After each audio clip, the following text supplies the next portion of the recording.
Hey, Psycho Pimp. Time for my afternooner again.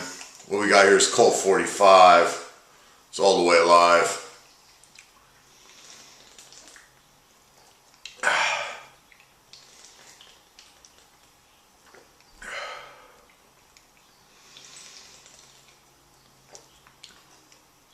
Yeah, anyway, they really changed this beer, man. It's from back in the day.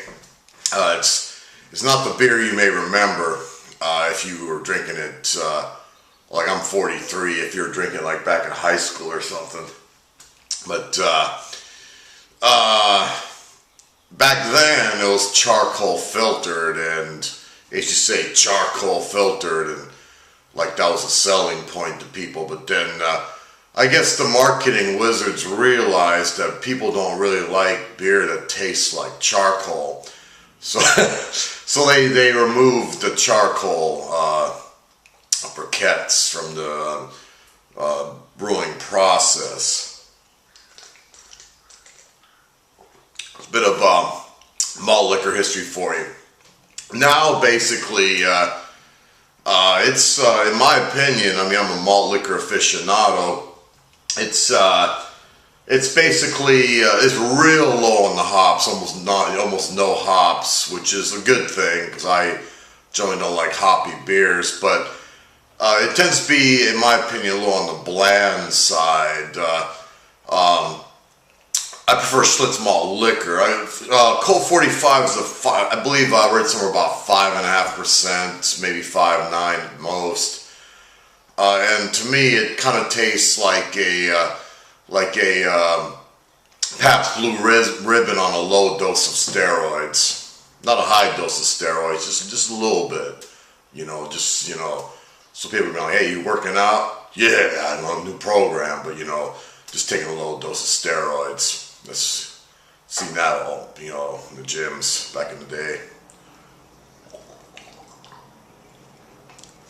Colt 45 is, I would recommend it as a gateway malt liquor. I recommend it as a gateway malt liquor. Like if you're like you're a normal person, man, you like drinking Budweiser, Coors, you're traditional American water beers, and you want to take a walk on the wild side, and you want to try the malt liquor. My suggestion to you is maybe start with a Colt 45, because if you start with like a 211 or a Old English 800, it might be a little too much for you. Man, you gotta get the training wheels on, man. Put the training wheels on first, and warm up to the more powerful beers.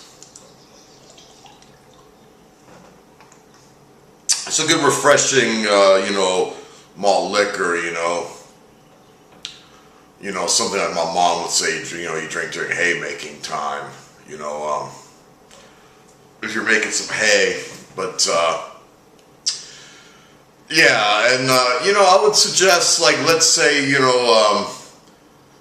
let's say you've been drinking too much, they say alcoholism's a progressive illness, and, you've been drinking you're a classic blue-collar alcoholic, and you're drinking beers, and you're drinking Budweisers, and just going through too many of them, and but yet you realize that when you start hitting the whiskey, you're just getting too tore back.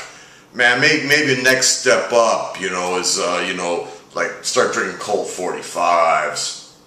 Start drinking, instead of 12s of Budweiser, start drinking Colt 45s. 16s of Colt 45s and 24s.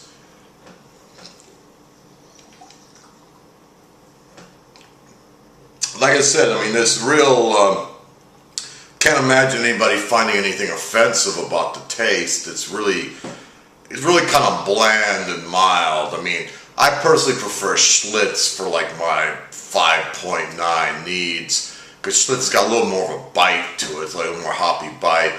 Colt 45 is good, like if you want Okay, if you you like Boilermakers like I do, like 16 of Colt 45 with a really brutal whiskey like a Wild Turkey 101, that would kind of balance it out like the yin and the yang, you know. Yeah, I wouldn't recommend drinking this with like a Seagram 7. That's too much light, too much yin energy, man. You need like, you got the yin and the yang. You're gonna get that, you know. Wild Turkey 101 are stronger. I wouldn't go any weaker than a Maker's Mark if you're gonna have a shot with this.